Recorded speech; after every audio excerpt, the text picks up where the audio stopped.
Konnichiwa buddies, this is Chris Sniper at ipapakita natin ngayon ang isang Japanese treasure marker dito sa area ng Team Kikik. So ito siya ay talagang antique jar buddies. So, nakukuha to na may mga clay, no? Nakabalot ng clay. Oh, sa mga ongoing ninja operation dito ng Team Kikik. So ganyan siya, oh. Kasya lang siya sa sa palad. So ang diameter niya nasa 3 inches. Okay, ito ang diameter niya nito. Ito yung likod niya, wala naman siyang trademark. Yan, wala siya. Okay. Pero isang antique jar na ito buddies. Yan, maliit na jar. Okay, may ano pa siya, may tenga, dalawang tenga. So swerte na nakuha kasi walang basag, buo pa siya. Napakaswerte sana kung may laman. Pero ano lang talaga siya, jar marker lang. So ibig sabihin, may deposito pa sa spot, no? Ito yung mga Team Kikik buddies, pakita natin yan. Gabi na gabi, naghuhukay pa. Yan.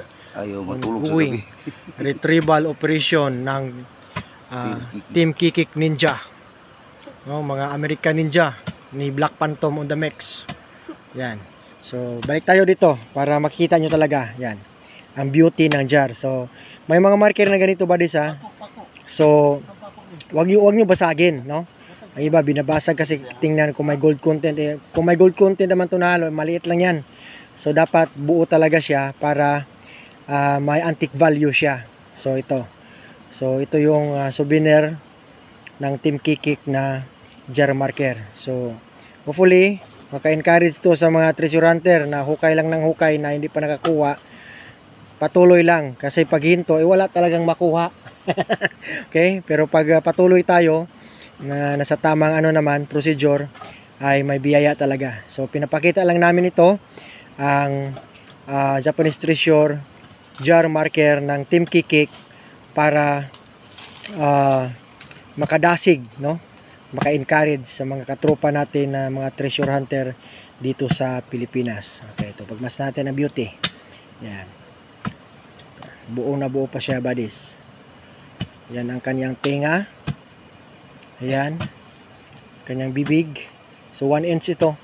Tapos 3 inches naman itong width niya. So ang taas naman niya 3 inches din. Yan o. Makita naman sa daliri. 3 inches din yan.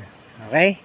So this is a good and collectible antique jar item na dala ng mga Japanese dito sa Pilipinas. Okay? This is Chris Sniper saying it's sleep and explore. Bansai Team Kikik! Bansai! Thank you for watching. Muna ibutilya. Ano po pag-igo sa kuan siguro, bakit? Sige, kuwasa. Mora?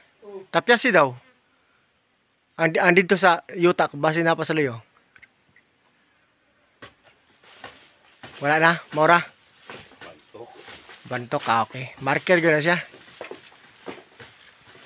Okay na yan. Oo. Puti color, wala tatak. May tatak no? February siguro tatakan.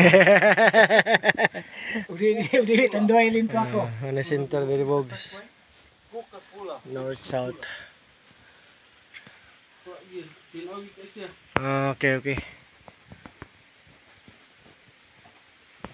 Sige, okay na.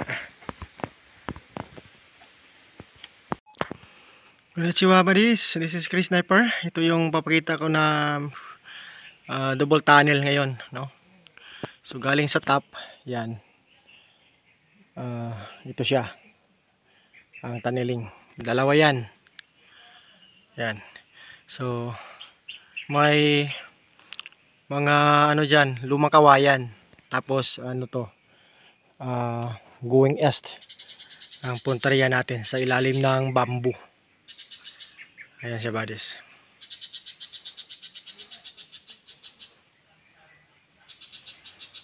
So pinaklearing natin to ng team. Yan. Tingnan natin yung mga kawayan sa taas yan. Paikot yan. Ayan. Nasa 15 feet na tayo sa ilalim. Ayan ang layer bodies, oh. Carbonated, may mga carbon. Ayan, ito. So yan yung tunnel natin, dalawa. Ayan siya. Ito parko, ito medyo rectangular door. Papakita lang namin ang isang project dito. Ayan bodies. So galing from the top, ayan, ayan. Tatapos yung 15 feet dyan, dyan. Okay, pababa, 4 feet, 4 feet yan eh. Nasa 19 to 20 feet. Okay. So ingat tayo sa mga operation bodies, no?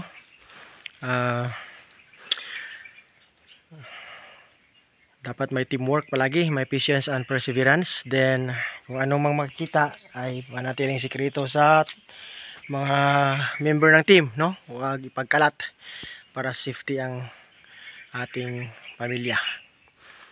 So ito buddies. Yan. So ang Korean deposit na setup na ito ay pinilibutan ng mga kawayan.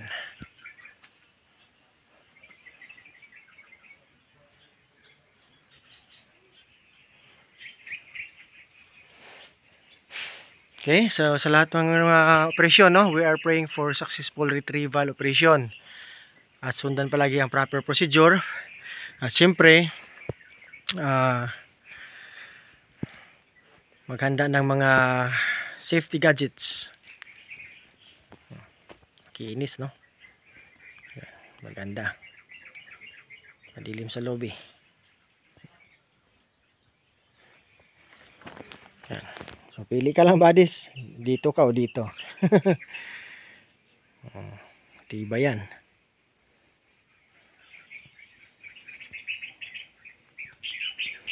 So sa mga tunneling setup naman, iba buddies, dapat pagpapasok tayo ng tunnel ay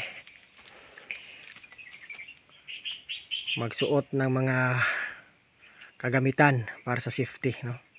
Handa ng gas mask, rubberized gloves, blower, kung ano pang gamit na kinakailangan. Dahil delikado eh.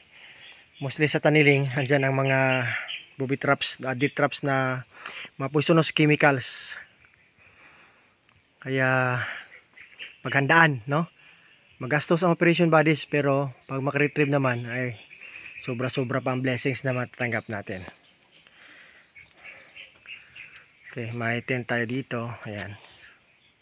Tapos yan ang daanan pataas.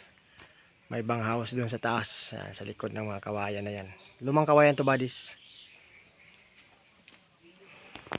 Diyan may buti yan nakukuha. Then sa top naman yung kawayan dyan sa gilid, may dalawang buti din. Dalawa. Okay, so ito na ngayon ang opening ng tunnel system. Okay. So maraming salamat sa lahat ng mga subscribers and viewers natin sa Chris Sniper YouTube channel. Then so hindi pa naka-follow ng page natin, pwede i-follow ang Chris Sniper page and Treasure Hunting Evidences. May mga insights tayo dyan na pwede nyo magagamit sa tinatawag nating mga remapping then retrieval project. Okay.